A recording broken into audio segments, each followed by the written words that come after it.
ఈ నెల నా రాశిలో ఇలా రాసుంది. నాకు రాజయోగం పట్టబోతుందంట. నేను ఇలా కొనబోతున్నాను, అలా చేయబోతున్నాను. ఇయన్నీ ఎవరు చెప్పారయ్యా అని అంటే, న్యూస్ పేపర్‌లో రాశి ఫలాల్లో చెప్పారు. టీవీలో రాశి ఫలాలు చూస్తే నాకు ఈ నెల బావుందని జెప్పారు. నేను ఏదైనా చేయగలుగుతా. నాకు రాజయోగం ఉంది. నక్షత్రాల ప్రభావం రాశి ఫలాల గురించి, మనం నమ్మే ఈ నమ్మకాల గురించి మన ప్రవక్త ముహమ్మద్ సల్లల్లాహు అలైహి వసల్లం గారి హదీసుల ద్వారా ఈ వీడియోలో తెలుసుకుందాం. మానవ జీవితంలో విశ్వాసంలో సంభవించే సంఘటనల్లో నక్షత్రాల ప్రభావం ఉంటుందని విశ్వసించుట కూడా షిర్క్.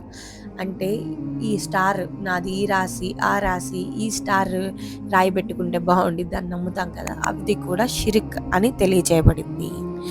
జుబైద్ బిన్ ఖాలిద్ జుహానీ రదియల్లాహు అన్హు గారు ఉల్లేఖిస్తున్నారు. హుదైబియా ప్రాంతంలో ప్రవక్త ముహమ్మద్ సల్లల్లాహు అలైహి వసల్లం గారు మాకు నమాజ్ చేయించారు. అదే రాత్రి వర్షం కురిసింది. నమాజ్ ముగించి ప్రజల వైపునకు తిరిగి, మీ ప్రభు ఏమన్నాడో మీకు తెలుసా అని అడిగారు. అల్లాహ్ మరియు ఆయన ప్రవక్తకే బాగా తెలుసు అని సహచరులు సమాధానం పలికారు. అప్పుడు ప్రవక్త ముహమ్మద్ సల్లల్లాహు అలైహి వసల్లం గారు అల్లాహ్ ఇలా తెలిపారు అని విశదీకరించారు.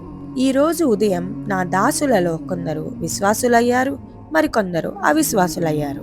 అల్లాహ్ దయ వల్ల మాకు వర్షం కురిసింది అని అన్నవారు తారల బలాన్ని నిరాకరించి నన్ను విశ్వసించిన వారయ్యారు.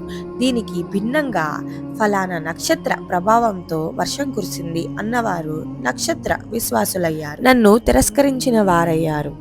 రెఫరెన్స్ సహీ బుఖారీ 846, సహీ ముస్లిం 71. అదేవిధంగా పత్రిక, మ్యాగజైన్లలో వచ్చే రాశి చక్ర వివరాలను చదివి అవి నక్షత్రాల ప్రభావంతోనే ఉంటాయని విశ్వసిస్తే అతను బహుదైవారాధకుడవుతాడు.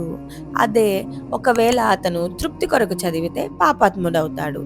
ఎందుకనగా షిర్క్ విషయాలను చదివి తృప్తి పొందడం యోగ్యం కాదు. దానిని విశ్వసించాలని శైతాన్ ప్రేరేపించవచ్చు కూడా.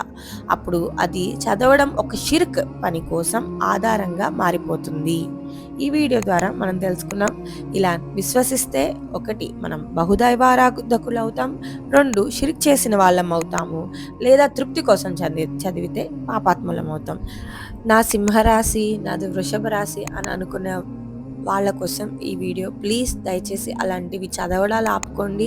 ఇలాంటివి మనం చాలా చిన్నవే కదా, ఇది ఒక షిర్కా అని అనుకోవచ్చు, కానీ అల్లా దగ్గర ఇవన్నీ పెద్ద పాపాలు అవుతాయి. ఎన్ని పుణ్యాలు చేసుకున్నా కూడా మన త్రాసు బరువు వేసేటప్పుడు ఇలాంటి చిన్న చిన్న పాపాలే చాలా కొండల్లాగా అంత పెద్ద పాపం అయిపోయి మన జన్నత్ని దూరం చేస్తాయి మనకి.